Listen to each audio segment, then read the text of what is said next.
بسم اللہ الرحمن الرحیم۔ السلام علیکم۔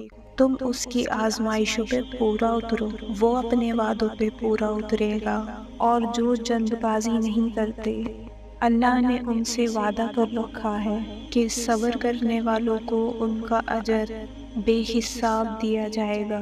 تو پھر دعا کرتے رہو۔ تمہاری کون سی دعا اللہ تعالیٰ نے کن کی منزل تک لے جانے کے لیے چن رکھی ہو، تم یہ کبھی نہیں جان سکتے۔ پھر اللہ تمہارا صلہ بھیجتا ہے اسی شکل میں جسے تم نے کھو دیا تھا۔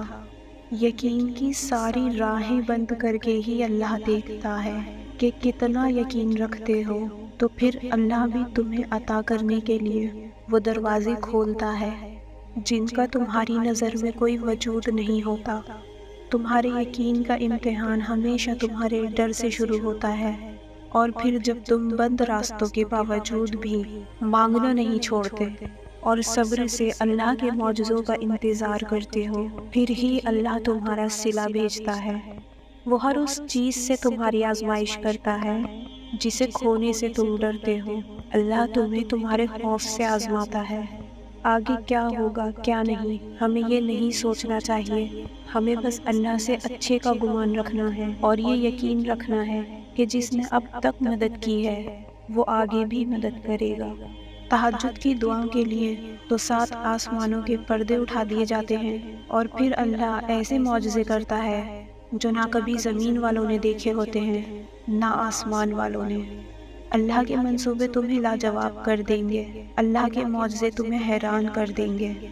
اور پھر وہ دن بھی آئے گا جب تم مسکرا کے کہو گے کہ اللہ نے میرا دل ایسے مطمئن کر دیا جیسے میں سوچ بھی نہیں سکتا تھا۔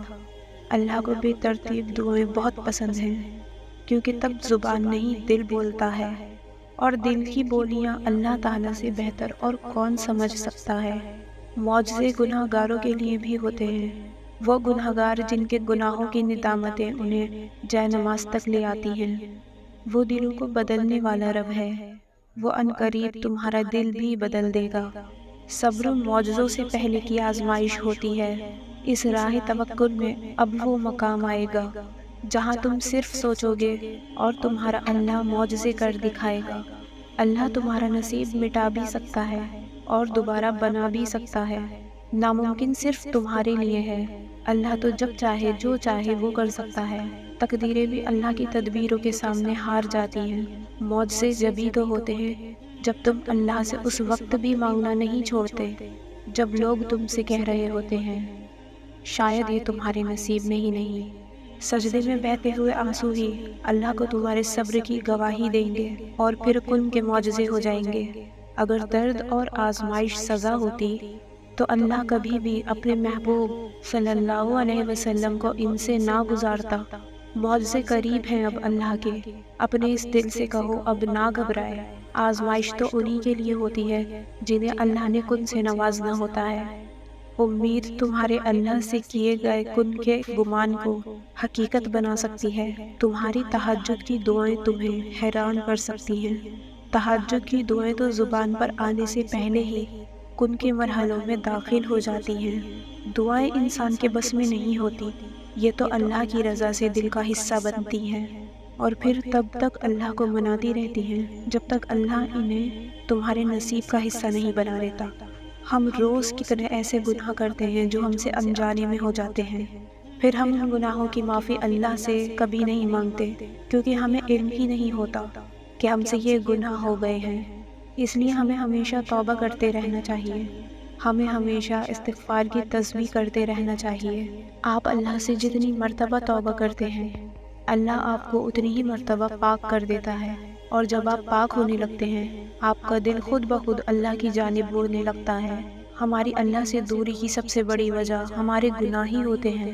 گناہ انسان کو اندھا کر دیتے ہیں، اور پھر اسے نہ تو رب دکھائی دیتا ہے نہ ہی وہ یہ سمجھ پاتا ہے کہ وہ اپنے ساتھ کتنا بڑا ظلم کرنے جا رہا ہے۔ تو بس جب بھی موقع ملے اٹھتے بیٹھتے اللہ تعالیٰ سے اپنے گناہوں کی معافی طلب کیا کریں۔ انسان سے کتنے ہی گناہ کیوں نہ ہو گئے ہوں، انسان اللہ سے کتنا ہی دور کیوں نہ چلا گیا ہو، لیکن پھر بھی جب وہ لوٹ آتا ہے تو اللہ اس سے بہت خوش ہوتا ہے۔ تو آپ اگر توبہ سے اللہ کو خوش کرنے کا اختیار رکھتے ہیں تو دیر کس بات کی؟ ہماری بے سکونی کی سب سے بڑی وجہ یہ بھی ہے کہ ہم دوسروں کو معاف نہیں کرتے۔ ہم ان کے لیے اپنے دلوں میں نفرت اور بدگمانی رکھتے ہیں۔ جب ہی ہمارا دل ہر وقت بے چین رہتا ہے، ہم انہیں خوش دیکھ کر اللہ سے یہ سوال کرنے لگتے ہیں کہ کیا اللہ نے ہمارے ساتھ انصاف نہیں کیا؟ اور پتہ ہے جب انسان اللہ کے فیصلوں اور مصلحتوں پر سوال کرنے لگتا ہے تو وہ اللہ کو کھو دیتا ہے۔ اس لیے ہمیں سوال کبھی نہیں اٹھانا، اور نہ ہی ہم نے کسی کے لیے دل میں نفرت پالنی ہے۔ ہمارا ایمان اتنا مضبوط ہونا چاہیے کہ ہم دوسروں کو معاف کر سکیں، کیونکہ اللہ معاف کرنے والوں کو پسند کرتا ہے۔ رسول اللہ صلی اللہ علیہ وسلم سے کسی نے پوچھا کہ یا رسول اللہ، سب سے افضل عمل کون سا ہے؟ تو آپ صلی اللہ علیہ وسلم نے فرمایا کہ اللہ پر ایمان لانا اور تصدیق کرنا اور اس کے راستے میں جہاد کرنا۔ اس نے پھر سے سوال کیا کہ یا رسول اللہ، سب سے کم درجے والا عمل کیا ہے؟ تو آپ صلی اللہ علیہ وسلم نے فرمایا درگزر اور صبر کرنا۔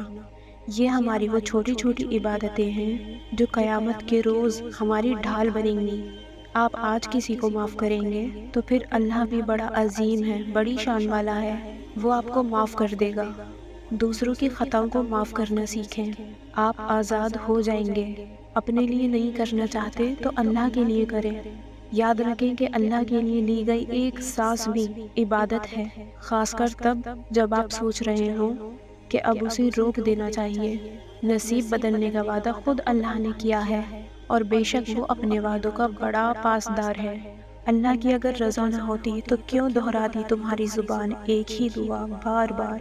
اللہ اپنی محبت تک لانے کے لیے تمہیں اس سے آزماتا ہے جس سے تم محبت کرتے ہو۔ وہ تو تم میں ہی رہتا ہے جسے رات بھر تم آسمانوں میں ڈھونڈتے ہو۔ آزمائش طویل اس لیے بھی ہے کیونکہ تم درد میں ہی اللہ سے ملتے ہو۔